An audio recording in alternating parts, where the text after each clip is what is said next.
aussi l'expérience des limites parce que c'est l'expérience de la délimitation stricte entre ce qui peut se dire et ce qui ne peut pas être dit, mais peut seulement être montré. Et cela bien au-delà de la philosophie. Dans tout langage, il y a ce qui permet au langage de s'exercer comme tel, sa structure, sa forme, sa grammaire, et d'autre part, ce qu'on peut dire avec le langage, une fois qu'il est constitué. Autrement dit, dans le langage, nous pouvons nous dire des choses, nous pouvons décrire des états de choses, mais le langage, en même temps qu'il nous permet de faire ça, montre, sans le dire, autre chose. Toute la philosophie de Wittgenstein est une philosophie pour faire cette délimitation. Il ne s'agit pas d'une philosophie du langage.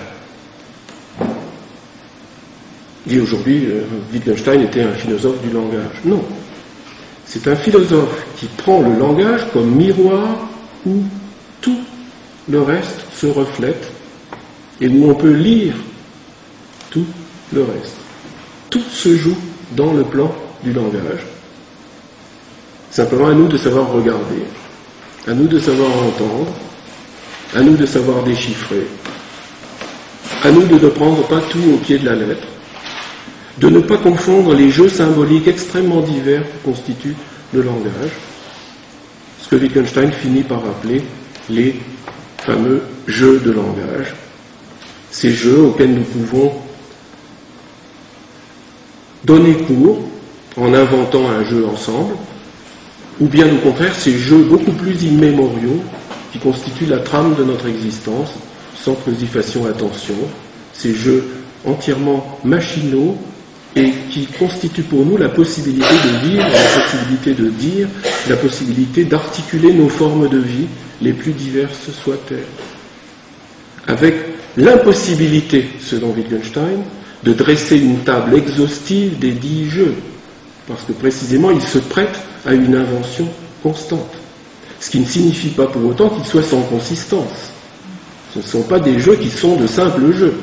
Ce sont des jeux extrêmement sérieux, qui peuvent être vitaux, c'est-à-dire aussi mortels. On ne dit pas n'importe quoi à n'importe qui, impunément. Donc ce sont des jeux extrêmement sérieux, voire tragiques. Wittgenstein avait une conscience extrême du tragique, du jeu dans les jeux de langage. On ne joue pas avec les jeux de langage. Mais si on sait les écouter, si on sait y percevoir en filigrane la grammaire implicite qui est la leur, les règles jamais dites qui sont les leurs, si on sait percevoir cela, on voit alors que ce qui s'y joue, ça n'est pas simplement ce dont on y parle.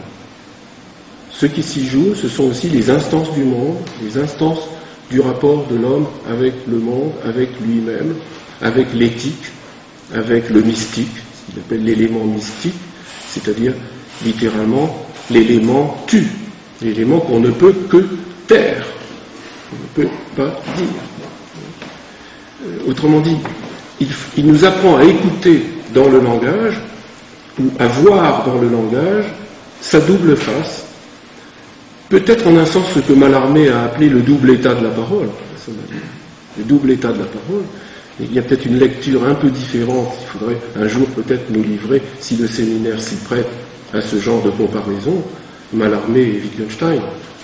Ce sont les genres de choses dont nous pourrions apprendre quelque chose, qui pourrait permettre d'abord aux conférenciers de se taire et de laisser un peu des pensées apparaître entre nous. Et donc voilà le genre d'exercice, si le séminaire prend, que nous pourrions éventuellement faire. Voilà le genre de jeu auquel nous pourrions y jouer. Jeu, je l'espère, sérieux.